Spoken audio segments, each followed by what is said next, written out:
اعوذ باللہ من الشیطان الرجیم بسم اللہ الرحمن الرحیم واتل علیہم نبأ بنی آدم بالحق۔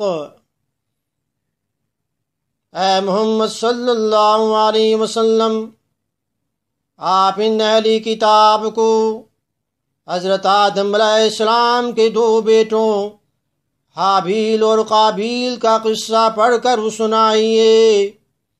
اذ قربا قربانا فتقبل من احدہما ولم يتقبل من الآخر، جب دونوں نے اللہ تعالیٰ کے نام کی ایک ایک قربانی پیش کی تو حابیل کی ہو گئی قبول اور قابیل کی ہو گئی غیر مقبول۔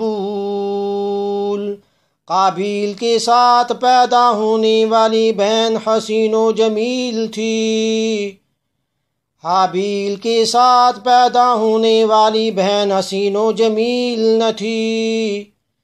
نکاح کے وقت قابیل کے حصے میں جو لڑکی آئی وہ حسین و جمیل نہ تھی، جس کی وجہ سے اختلاف پیدا ہو گیا۔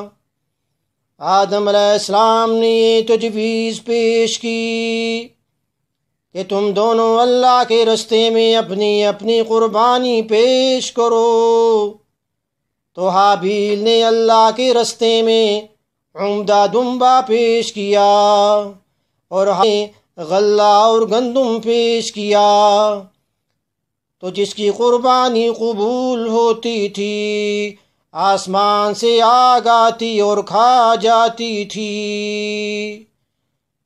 تو حابیل کی قربانی کو آگ نے کھا لیا، حابیل کی قربانی ہو گئی قبول۔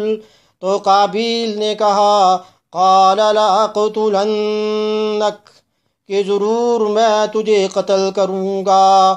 حابیل نے جواب دیا اللہ پاک تو متقیوں کا عمل ہی قبول کرتے ہیں۔